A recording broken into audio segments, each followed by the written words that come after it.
Drop it.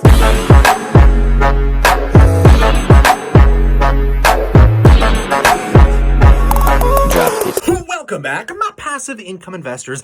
I like to how to double your money in the stock market. Though I don't think anyone can really tell you how to do this, I can only share with you the philosophies and the mistakes and lessons I had to learn along the way, and I'm going to share them with you so you don't have to. I'm going to be like your Sherpa, your guide through this journey. So consider slapping a like and subscribing if you're new, because my current portfolio is worth $150,000 bloody dollars, and we're going to be analyzing my three major accounts here, guys, that have the most history behind them, so I can share with you as much knowledge that I've had to learn along the way as possible. And we're going to start with my basic managed account where everything began 5 years ago. We're talking 2015, ladies and gentlemen, where I got into the markets as a young pupil, greedy as hell, just like every Timothy Sykes fan out there that wants to day trade stocks. And sure enough, just like most of them day traders, I watched my account over 6 months drop by 41.25%. And thank God this was early days, because I was a broke kid, man. I only had like $1,000 to my name. So who really cares, if it dropped 41%? I mean, most people will be losing their marbles and give up at this point. But man, I knew there was some real reality behind this market, which leads me to the very first lesson, guys. Nobody gets rich day trading stocks. It's just a fundamental reality of life. How many billionaires do you know?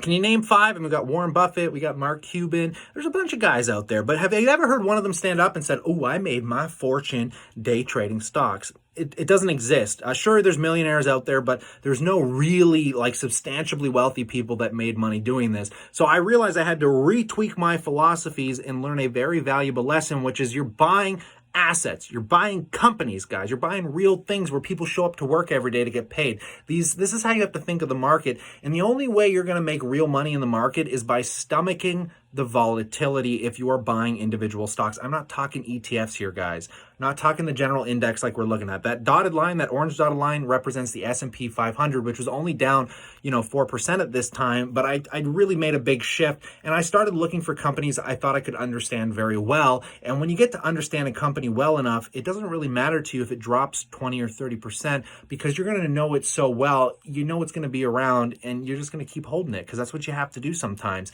And sure enough, I made a decision to buy Canopy Growth Corp. And what happened? Well, I watched it go from $3 to $12 over a relatively 6-month period, where I decided I learned my next most valuable lesson, guys, which is tax advantaged accounts, because there's nothing worse than doubling your money in the stock market to watch the government take half of it. So at this point in time, I did the most incredible and best lesson I had ever done at this time. And that was basically taking all of this money out of my managed account, which, by the way, at the peak was worth 60%, and the general index was only up 13%. Pretty incredible stuff here, as I sold out, started scaling down the position, and basically by June of 2017, I pulled all the money out of this account at a 46% return, and I went ahead and I dumped all of it into my tax-free savings account. The TFSA is what allows you to make money in the stock market 100% tax-free in Canada here anyways. And I went right ahead and I kept loading the boat on Canopy, because when I was selling it out in the $12 range, it continued to drop to the $8 range, where it was my number one position at the time. And sure enough, going from a 40% return all the way up within just a couple months to a 70% return. Mind you, this happened over a couple years, 2 to 3 years here, guys. So this didn't happen overnight, and I really made some smart moves here, and I decided to liquidate my position 100% tax-free while I was up 70%. And it was at this point in time I wanted to take the passive approach of collecting dividends, but off really solid companies. So I did my homework, and as many of you know, I started buying foundational stocks. We're talking companies I love: Apple, Microsoft, my utilities, like Northland Power, my REITs. Mind you, Northland Power was one of the first stocks I ever bought. I didn't really trade it, but I continued to cost average in, which is going to lead me to the next most important lesson here you're going to learn, guys, because as we look at this time frame from basically the end of 2017 all the way till January of 2019, my account lost about 20% of those gains, and the whole markets were just flat. And what I learned over this year was the value of cost averaging into stocks, because I picked my foundational stocks, and as I was working and producing an income, I was progressively adding $2,000 a month on average to this portfolio only to watch it continue to decline. This is where the stomach comes in, guys, because, to make a year of no returns and then have you start losing money at the end of the year usually makes people pretty uncomfortable. But at this point in time, I'm really happy with collecting dividends, really happy with my companies. I held on even though my portfolio dropped by about 10,000 at this time, because leading into January of 2019, my account was around 110,000 and then it just plummeted to about 100,000, give or take, a couple grand there.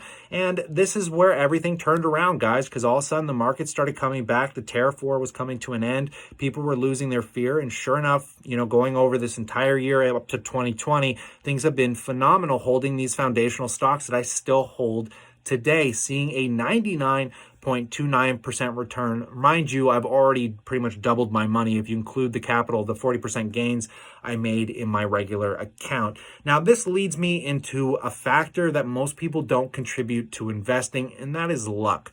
So after you've learned tax advantages, you're not day trading, you're doing your homework, you're actually taking the time, guys, to sit there for a month and really drive in the value of these companies. You're going to have some luck on your side, because if you're buying certain companies, there's a good chance that they're never going to have an explosive growth. And what I've learned to do over this time frame was balance my portfolio in a way that I could be exposed to growth stocks along with dividend stocks, because in my opinion, if you just hold safe, sound dividend stocks, your chances of making a substantial return is fairly bleak, considering, like, you could say Apple's not a great dividend stock, but it pays out 1.5%. And when you look at the run it's gone on, I mean, to not hold it in your portfolio at the time, it seemed ridiculous to me. And I loved holding it because I use Apple products. I love the company. So, I mean, you got to find a balance between what you're going to buy is growth, maybe lower dividend based, and then your higher dividend based, which, don't get me wrong, can severely outperform the market, like my Southern company. It's a basic utility. I make great dividends, and I'm up, I think, almost 80% on that stock as it sits today. But there is a serious luck factor, because not all stocks will do that for you. Everybody has a few duds in their portfolio, which is why you don't want to load all of your money into one stock.